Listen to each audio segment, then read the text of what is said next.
चलो सबसे पहले यही देख लेते हैं कि यह कन्वर्टर एसी सप्लाई को डीसी में कैसे कन्वर्ट करता है। हमारे घर में जो एसी सप्लाई आती है उसकी वेवफॉर्म कुछ इस टाइप से होती है, जिसको sinusoidal in short sine wave बोलते हैं, और बैटरी में स्टोर होती है डीसी कुछ इस टाइप की। यानी हमें इस साइन वेव को डायरेक्ट करंट में बदलना है।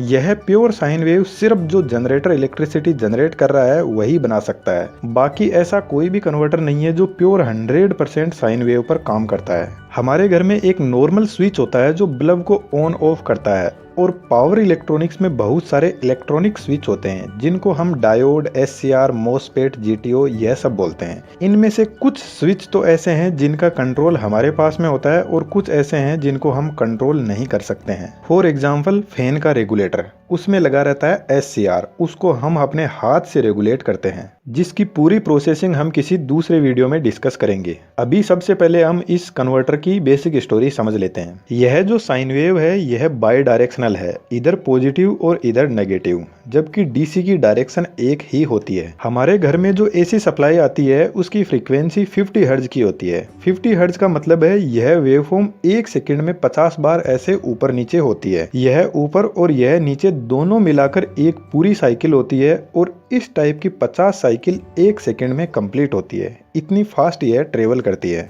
एक जो कंप्लीट साइकिल होती है वह 360 डिग्री की होती है। यहाँ से यहाँ तक 180 डिग्री पॉजिटिव साइड में और 180 से 360 डिग्री नेगेटिव साइड में। अब मान लो जैसे हम सुपरमैन से भी फास्ट हो जाते हैं, और हमारे जो घर वाला स्विच है उसको कुछ इस तरीके से ऑपरेट करते हैं कि जब यह साइन वेव इधर पॉजिटिव साइड में जाएगी तो स्विच ऑन कर देंगे, और इस पॉइंट से जैसे ही नेगेटिव साइड में जाएगी तो स्विच ऑफ कर देंगे।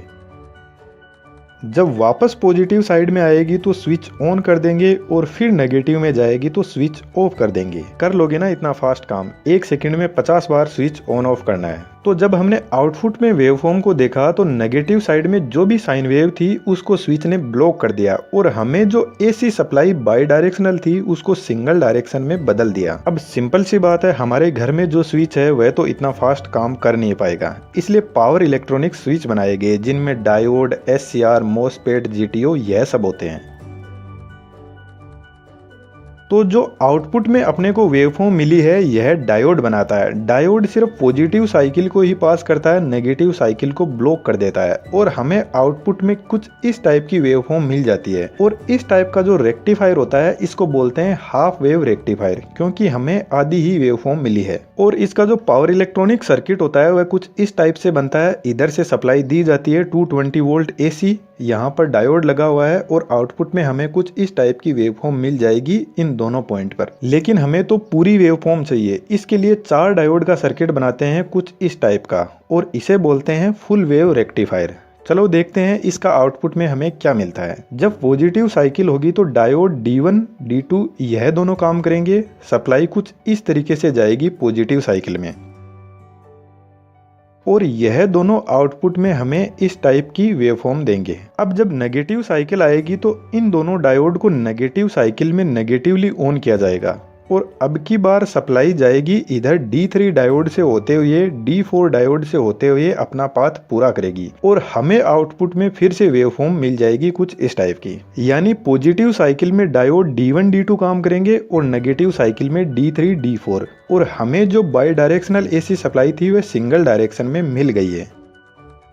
लेकिन यहाँ पर अभी तो बहुत सारे हार्मोनिक्स है। हार्मोनिक्स बोलते हैं हमें तो डीसी चाहिए थी कुछ इस टाइप की, और मिला क्या है हमें यह सब। यानी हमारी सप्लाई सिंगल डायरेक्शन तो हो गई है लेकिन प्योर नहीं है, उसमें बहुत सारे हार्मोनिक्स है। डायोड एक बहुत ही बेसिक स्विच होता है जो अनकंट्रोल्ड होता है, लेकिन कुछ कंट्रोल्ड स्विच भी आते हैं जिनमें एससीआर, जीटीओ, आईजीबीटी, मॉसफेट, वैसे एससीआर सेमी कंट्रोल्ड होता है। जो रेक्टिफायर का काम करने का तरीका है वह सेम टू सेम ऐसा ही होता है, बस हमें प्योर डीसी के अलग अलग स्विच काम में लेते हैं। जैसे फॉर एग्जाम्पल इसी वेवफॉर्म में यदि हम एक ऐसा कंट्रोल स्विच काम में ले जो जब यह वेवफॉर्म इस पोजीशन पर आए तब ऑन हो जाए और इस पोजीशन पर आए तो ऑफ हो जाए, तो हमें आउटपुट में मिलेगी कुछ इस टाइप की वेवफॉर्म। और यह सब जीटीओ, मॉसफेट, आईजीबीटी यह कंट्रोल स्विच होते हैं जिनको हम जहां पर चाहे वहां पर ऑन ऑफ कर सकते हैं, और एसी को डीसी में इस तरीके से बदल दिया जाता है। अब यह भी प्योर डीसी तो नहीं है, लेकिन हाँ कुछ डीसी जैसी लग रही है। अब इस डीसी को और अच्छी फॉर्म में बदलने के लिए इंडक्टर, कैपेसिटर, बहुत सारे ऐसे पावर इलेक्ट्रॉनिक स्विच लगाए जाते हैं और इस आउटपुट वेवफॉर्म को स्मूथ बनाया जाता है। और एक्चुअल में हमें प्योर डीसी मिलती नहीं है, जैसी भी हमें वेवफॉर्म मिलती है उसको बैटरी में स्टोर कर लिया जाता है, लेकिन बैटरी एकदम प्योर फॉर्म में डीसी को स्टोर करती है। वैसे इलेक्ट्रिकल इंजीनियरिंग में यह रेक्टिफायर और इन्वर्टर बहुत ही कॉम्प्लेक्स टॉपिक है। बहुत ज़्यादा डिटेल में मैं आपको नहीं समझा सकता, क्योंकि ना ही तो आपके कुछ काम आएगा और ना ही आपको कुछ समझ आएगा।